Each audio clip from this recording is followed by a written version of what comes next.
Europe 1, 16h-18h, Historiquement vôtre. Stéphane Bern.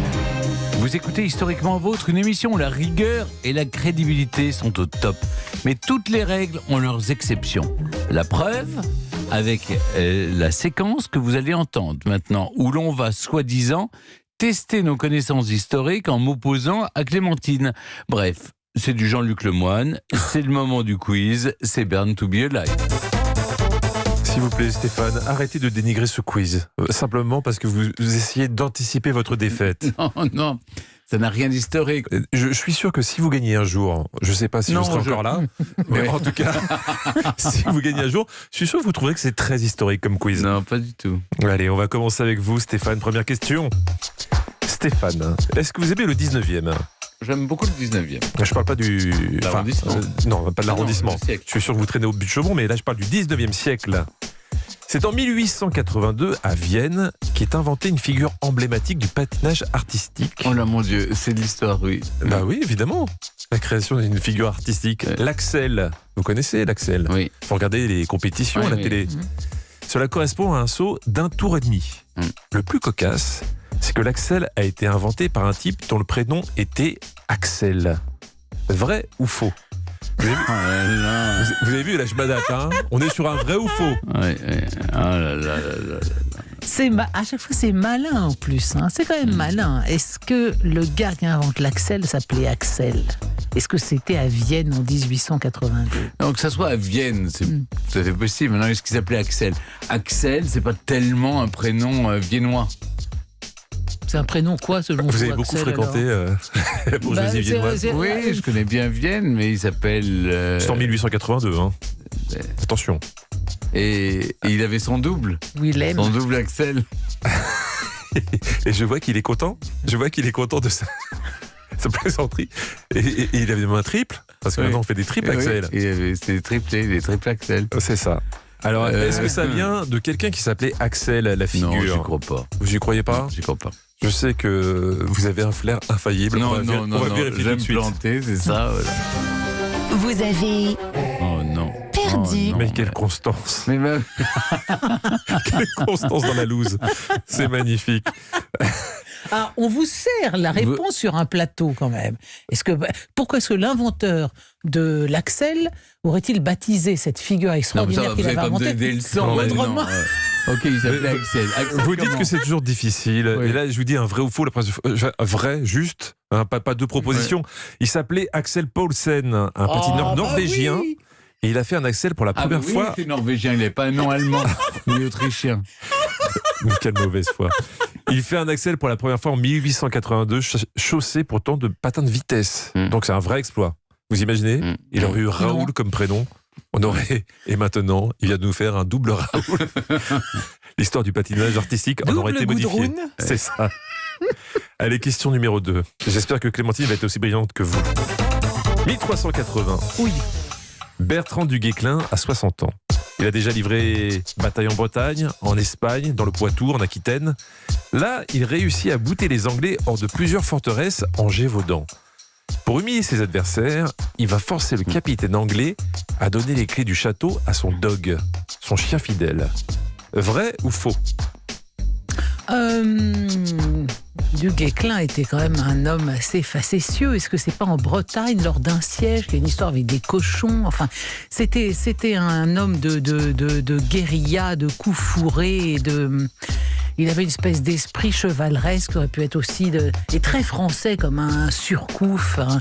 Donc je le vois, pourquoi pas en train de faire ça. Et puis après tout, les hommes à l'époque adorent la chasse, adorent les chiens. Donc il aurait dit, allez vas-y Médor, va chercher les clés, rapporte. Bon, je dis oui, je vois très bien du Guesclin en Est-ce train que vous avez d'envoyer bien son écouté chien. tout ça, Stéphane ? Oui. Est-ce que vous avez pris votre leçon ? Oui. Tout est réfléchi, Oui. tout est pensé. Non, mais il est formidable. Et on écoute la réponse. Vous avez Perdu. Voilà, c'est réfléchi, mais c'est faux. Hein. C'est dommage. Non, c'est pas à son chien que les clés vont être données, mais à la dépouille même de Bertrand du Guesclin. Parce que même s'il a gagné la bataille, C'est il là meurt. qu'il est mort. Exactement. Il meurt d'avoir bu de l'eau trop fraîche alors qu'il fait très chaud. Vous êtes sûr que vous ne confondez pas avec François, le dauphin François et Montecuculi ? Oh, vous montez ce que vous voulez, moi je veux pas savoir. En tout cas, c'est ce que dit la légende. Hein. Vous contestez en plus la réponse qu'il y a sur la fiche. Je pense que la écoutez, suite va être je ne me difficile pour souvenais vous. pas parce que c'est comme ça qu'est mort le fils aîné de François Oui, Ier. mais il y en a beaucoup dans l'histoire qui sont morts en buvant d'avoir bu l'eau de glacée froide. après un effort physique trop intense. Mais en plus, il avait 60 ans, donc c'est un âge auquel il faut faire très attention à ce qu'on boit. En tout cas, pour lui rendre hommage, on a demandé au capitaine anglais de donner les clés à la dépouille de Bertrand, même s'il était déjà mort. C'est très beau, mais il l'a fait ou pas? Oui, il l'a fait, bien sûr, évidemment.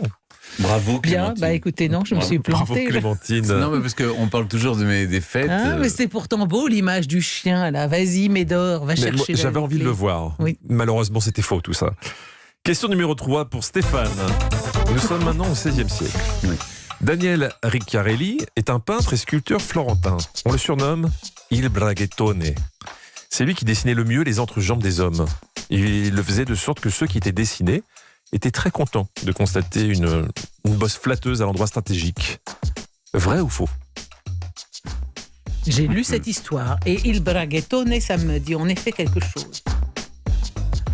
Ah, c'était son vrai surnom, ça c'est pas une invention. Daniel Ricciarelli, on est au XVIe siècle. La question porte sur quoi? Est-ce que les gens étaient contents? Est-ce qu'on l'appelait le Il Brighettone parce que justement, il faisait des bosses avantageuses au niveau de l'entrejambe? Alors, c'est tellement énorme qu'on a envie de répondre non. Mais c'est tellement une facétie. Précisez, qu'est-ce qui est énorme? Non, mais franchement. Ah, écoutez, en même temps, à la Renaissance, en effet, les messieurs aiment bien mettre leur attribut en valeur. On voit les tenues, il y a des espèces de coques, énormes coques de plus en plus volumineuses. Hein. C'est ça. Donc, on portait des coques, oui, bah bien oui. sûr. Donc, Bah oui, donc pour éventuellement, qu'un commanditaire de tableau puisse dire allez, là, on effaçait ses défauts physiques mais aussi la question, dans les c'est tableaux. est-ce qu'il portait le surnom de Braghettone? Non, ça, il le portait. Il le portait. D'accord. Il vous a dit qu'il le portait. C'était un vrai Mais est-ce qu'il surnom. était payé Mais est-ce pour... que c'était Il Braghettone justement parce qu'il faisait ça? Ou est-ce que c'était pour une autre raison? Moi, je dirais non. Voilà. Vous diriez non, Ouais, non. Stéphane, vous êtes Ouais. sûr de vous? Non, je suis pas sûr. J'ai envie de dire oui, mais c'est facétieux, mais je vais dire non. On écoute la réponse. Vous avez gagné. Bravo. Ouf, il est soulagé. Non, on le surnommait Il Braghettone. On pourrait traduire ça par le calçonneur. C'est lui qui, 1 an après la mort de Michel-Ange, avec qui il travaillait, fut chargé de recouvrir les parties génitales dessinées sur les oui, dans la personnages. chapelle Bien sûr, mais Sixtine, oui. mais bien sûr, Exactement. mais oui. Et vous Bien sûr. vous Mais je m'avez le soufflé, savais. oui. Oh, Oui, mais c'est ça. vous m'avez induit, Oh, vous avez j'ai eu un voulu moment m'induire en d'absence, erreur. bien sûr que je le savais. Deuxième jour, il n'y a a plus dû aucune habiller- entente. Attendez, déjà hier, elle a voulu m'induire en Mais pas erreur. du Mais c'est tout. ça, Il a elle dû vous veut du habiller mal. tous les nus de Michel-Ange dans la chapelle Oui, enfin, Sixtine. c'est facile une fois Ah qu'il ben vous a voilà, donné la maintenant ça m'est réponse, revenu. Ah, ça, Mais je c'est sûr. savais que je connaissais Ouais. l'histoire. Voilà, Je ne savais oui. plus d'où Mais ça elle savait plus d'où ça venait. Ah, Voilà, oui. c'était pour ou contre. Voilà. Voilà. En général, Bon, ce qui est vous avez bien, c'est gagné, vous plaignez pas. Ouais. vous pouvez égaliser. Question pour vous, Clémentine. Je ne sais pas si vous jouez au dé, Clémentine, mais les premiers dés ont été découverts il y a 4500 ans dans des tombes. Mais où? Chez la civilisation arapéenne au Pakistan, dans les tribus Nok du Nigeria, ou chez la peuplade des Tarahumara, qui correspond aujourd'hui à l'état du Chihuahua au Mexique.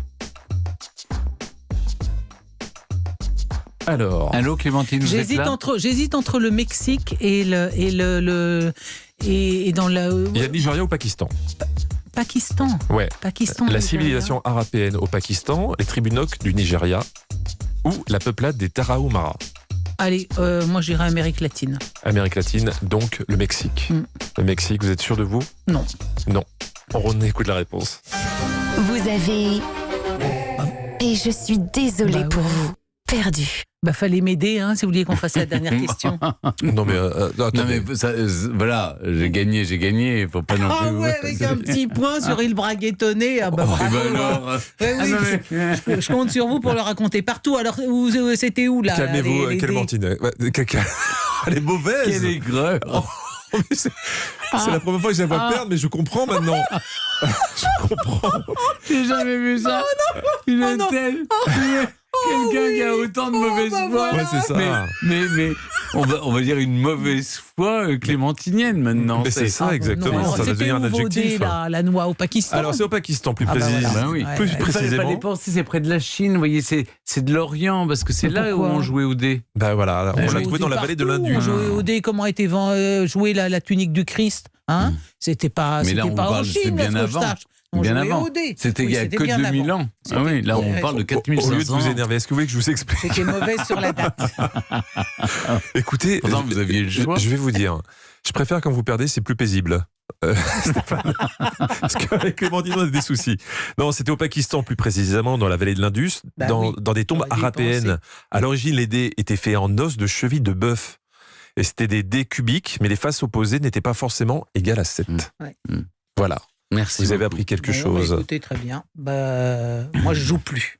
Ah ben voilà, elle est vexée. Moi, regardez, tous les jours, Écoutez, je vis mon calvaire. Moi, Clémentine. tous les jours, vous perdez, vous avez Non, l'habitude. bah non. Moi, je suis désarçonnée. Soyez magnanime. Hier, j'ai perdu, aujourd'hui, j'ai gagné. Voilà, c'est tout. C'est des choses qui arrivent dans la vie.